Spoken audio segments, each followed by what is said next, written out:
Can you hear me? Yes, I can hear you, Alex. Okay. Okay, we're going to start now. Hello, everyone. My name is Bob Neufeld with World Vision Communications, and today I'm speaking with Alex Snery, who is the National Director of World Vision's offices in Jerusalem, the West Bank, and Gaza. Alex, thank you very much for joining us. And my first question would be, can you give us some kind of an update on the situation involving children in Gaza as this conflict enters its next phase? Sure. Um, Yesterday we had a lull in the fighting, so I was able to go in and to be able to meet with some of our sponsored children and some of the children who have been involved in our program. They are all of the North Gaza ADP children have had to evacuate their homes, and they're currently living in the UN UNRWA schools. And so life as a refugee is not good anywhere in the world, but life when you're faced with constant bombardment as a refugee is particularly terrifying.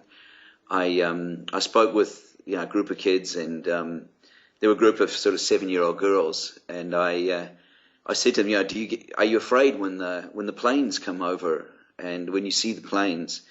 And they said, yes, it's scary. And they said, the F-16 when it comes and when the red light goes on, that's when you know it's about to fire the missile, and that's when you have to hide, and that's the scariest part.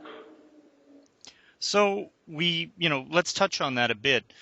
Obviously, children are going through tremendous psychosocial trauma, and the United Nations has estimated that somewhere in the neighborhood of 25,000 kids will probably need some sort of psychosocial support as a result of this conflict. What other kinds of examples can you give us? I know you saw other children while you were in Gaza on Thursday. Can you tell us some of their stories? Yeah, you have to remember that this is the third cycle in 6 years of this kind of violence. It was only 6 months ago that we finally were closing out of our child-friendly spaces from the last time, and that the last of our kids were sort of graduating out of the psychosocial support and care. A mere 6 months ago. So you can imagine this now repeating this trauma once again. The impact that has, it just rips open these wounds of trauma and the terror that they're re-experiencing the whole terror of the thing again. There is no safe place in Gaza, and we've seen the last 24 hours, kids who get caught playing on a beach or kids on a rooftop. There's no safe place to go, and you just don't know where the next attack is going to come in. And that's particularly terrifying for a population that is contained in what is essentially a giant prison, and there is no escape. It's not like a normal situation where families can flee the area of conflict. Here, children are trapped in this ongoing nightmare. So given that, what do families need most of all in the immediate period going forward? The first problem I have is that services are rapidly deteriorating. So water, sanitation, electricity, these services are starting to fail more and more. Food supplies, while there is food to be had in Gaza, when families are trapped and they can't go out and procure food, access becomes a major difficulty. Families are running out of money. Many people in Gaza are daily wage earners. They don't carry a lot of cash. They don't have resources to cash. So we found that families were really struggling. Yesterday they got a chance briefly to go out, but in another day or two, this is going to be an increasing problem once again. So can you give us a description of what World Vision is doing in Gaza under normal circumstances, and how this work that we're doing is being affected by the conflict? Sure. Normally, as I said, we have focused heavily on psychosocial support in the past, and I've already mentioned that. The other big sector for us is working in agriculture, helping farmers, helping fishermen with livelihoods, and several of our staff were able to get out yesterday and do some rapid assessment work, and unfortunately it looks like there's extensive damage once again to greenhouses and agricultural land, fishing boats, have been affected. So these are sectors, again, these are people that were vulnerable before the last week and were struggling before the last week. And now you can imagine what resources they have and what assets they have been further damaged. So this is going to be a major problem once again for them once the shooting stops.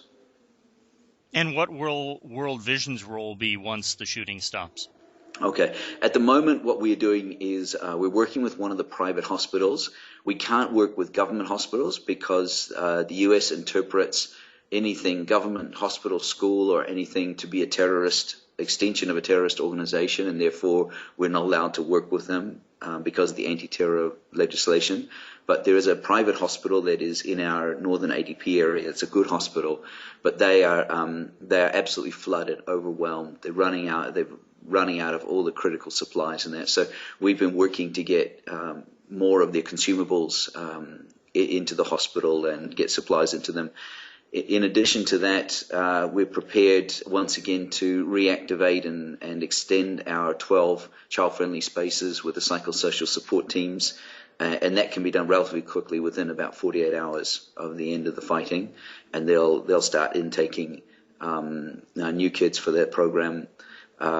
We'll do once again the psychological first aid for parents, how to deal initially with your children when they're highly stressed and traumatized.